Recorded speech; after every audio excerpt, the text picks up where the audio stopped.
In Lower Manhattan is a high-security federal jail housing an infamous mountain man from Mexico, surrounded by high-rises in a canyon of glass, who's from canyons of drug traffickers in Sinaloa, Mexico, a virtually impenetrable territory of outlaws operating here for almost a century.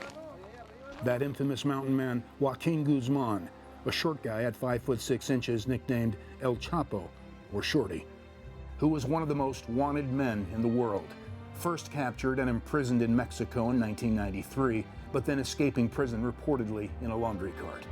Then captured again in Mexico in 2014, again escaping prison in a tunnel dug for him by supporters. Captured for good during an explosive raid in his home state Sinaloa on January 8, 2016. Extradited a little over a year later to the United States as the accused leader of the all-powerful Sinaloa drug cartel, allegedly the main supplier of billions of dollars in illegal narcotics flowing into the U.S. The most notorious criminal of modern time, he's about to face American justice. The trial of Joaquin Guzman requires shutting down New York's famed Brooklyn Bridge before dawn so that a heavily armed police convoy can escort Guzman across it in this van to this federal courthouse in Brooklyn. A heavily guarded jury hearing the U.S. government's case that Guzman earned upwards of $14 billion as head of the Sinaloa drug cartel. That'll be proven, say U.S. prosecutors, through secretly recorded cell phone conversations and testimony from those in the drug trade.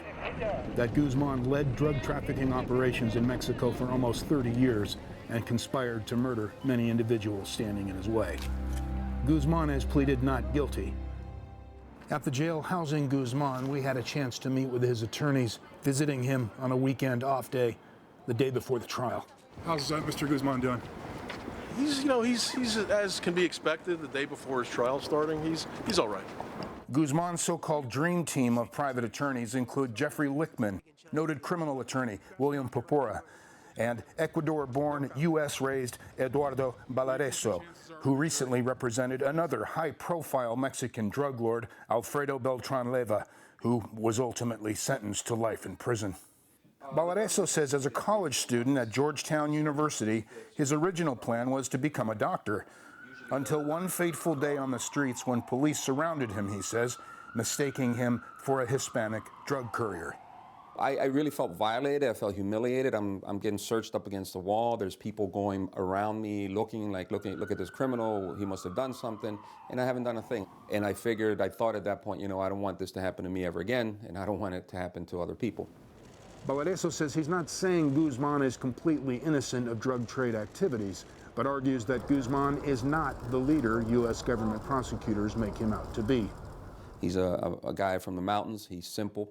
I think these images that the government tries to portray of him as living a luxurious life in mansions and this stuff is complete nonsense. He's as I would say in Ecuador, un campesino, and this is who he is. And regardless of what the allegations are, reality sometimes is a little far from it.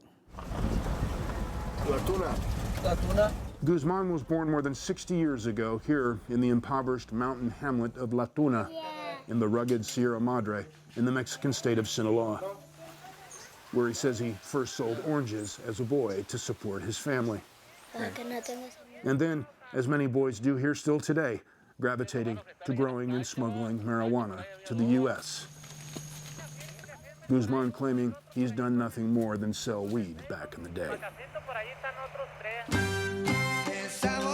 However, not helping his defense is Guzman's meeting with Mexican actress Kate del Castillo and Hollywood actor Sean Penn shortly before he was captured to discuss making a movie about his life, when Guzman allegedly bragged to them that he was the biggest drug trafficker in the world. Del Castillo and Sean Penn, they say Mr. Guzman told them, quote, "I supply more heroin, methamphetamine, cocaine, and marijuana than anyone in the world." What about that? Well, this comes, I believe, from that video that Rolling Stone had, and it should come out at the trial what the reality of that was. pues la manera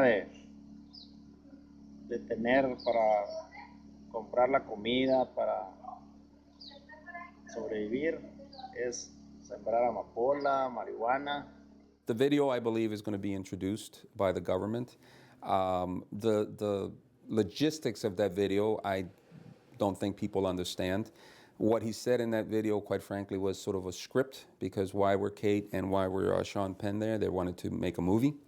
And, you know, no one's going to be interested in a movie if he says, hey, I did something 30 years ago and, you know, I'm not doing it today, and, you know, this is what it really is like. So, you know, it's a script. So you think he was basically telling them what they wanted to hear? It's a script. You look at that video, you look at that guy wearing that fancy blue striped shirt. Does that strike you as some criminal mastermind? He looks like a peasant right off the farm who got dressed up to meet the gringos.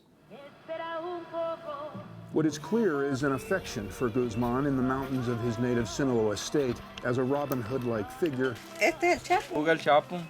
Guzman del Penal. giving money villagers here say for schools and building better roads. Guzman particularly revered among marijuana farmers here and well-armed weed smugglers who have built hideouts for Guzman in several villages across the Sierra Madre, complete with small chapels like this one here for his mother when she would visit him during his run from the law. One of Guzman's longtime friends, an aging marijuana farmer and weed trafficker named Don Mariano, who's got several sons in the drug trade and has 40 grandchildren. Don Mariano gave this interview about Guzman while Guzman was still at large in these mountains, moving around by plane in this area to elude capture.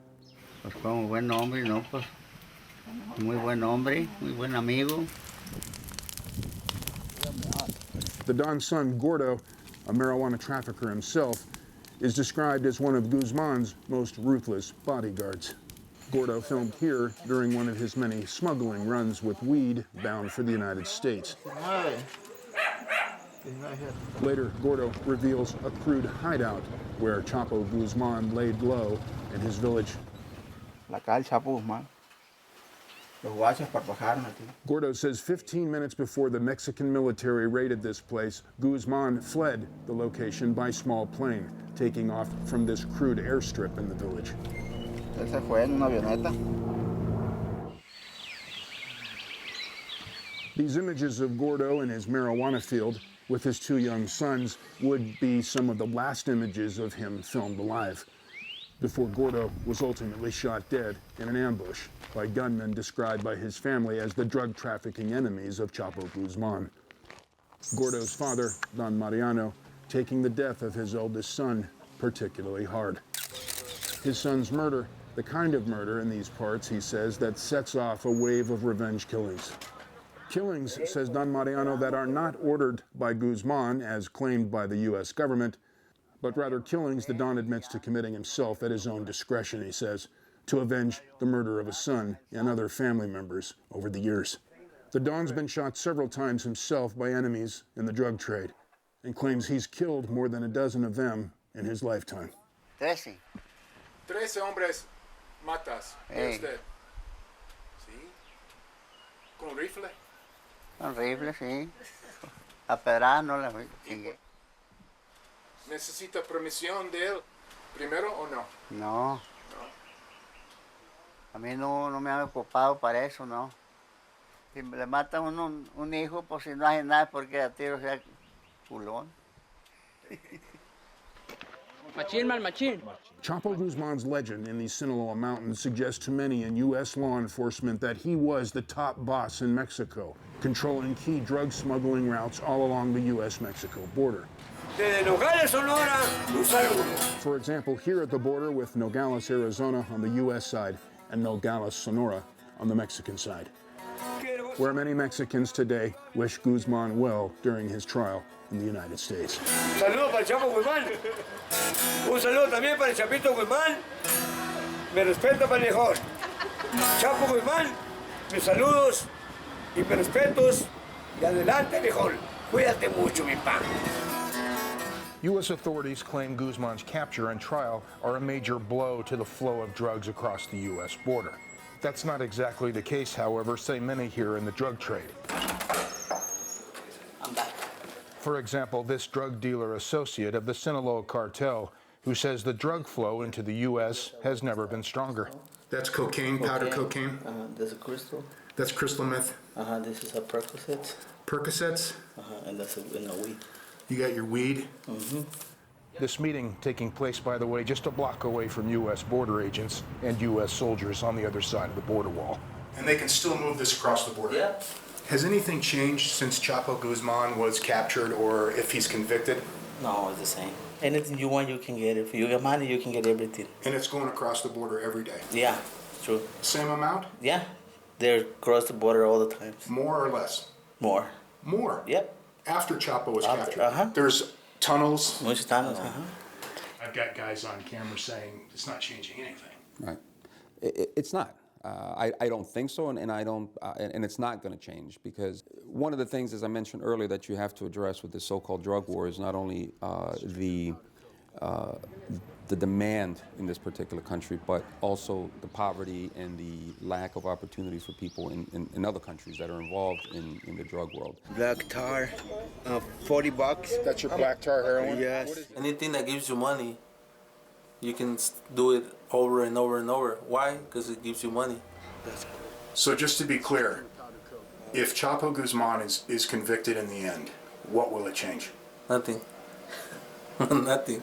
It's still going to be the same. Nothing changes. So, you know, this drug war that the United States claims to want to win and keeps fighting, I believe it's useless. It's an extreme waste of resources because they don't address what the issue is. There would be no drug trafficking business if there weren't such a huge demand for drugs in this country. In the 1920s, alcohol, there was prohibition. Alcohol was illegal. Why? Because somebody decided it's bad for you. And then one day they decided, no, it's not bad for you. So now alcohol is legal. You know, we have a huge opioid problem in this country. That's from pharmaceutical industry. And who makes money? The companies. Who do the companies contribute to politically? Well, there you go. Everyone's feeding off that. It's just that, you know, we decide that these people are bad, we decide that these people are good, and the problem continues. But they have to make an arch enemy. You got to have someone that you can point to and say, hey, this is the source of all your problems, of all the drugs coming in. It makes it seem that, you know, Joaquin has been like the only, or is the only person involved in the narcotics business, and that he was the, you know, the puppet master pulling strings. Somebody else will take over. Bottom line. When you see at the trial, you're going to see what the evidence really is. Valareso says the goal of Joaquin Guzman's defense is to convince the jury he was only one of many average players in Mexico's drug trade, not the boss.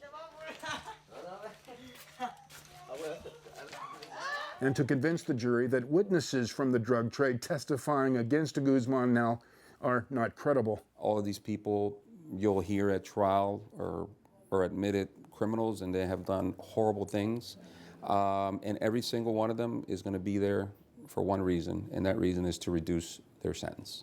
Valareso says Guzman decided early on that cooperating and pleading guilty was not an option, because now in his 60s, he'd still be facing up to 30 years behind bars. For someone of that age, that's an effective life sentence. So what is there to gain? The government doesn't want to do any favors, so what is there to gain for that person? For Joaquin, it's all or nothing. He's going to get convicted, and if he gets convicted, he gets a life sentence. It's that simple. When Guzman's arch-rival Alfredo Beltran-Leyva was convicted recently, he was ordered to hand over $500 million in illegal proceeds to the U.S. government.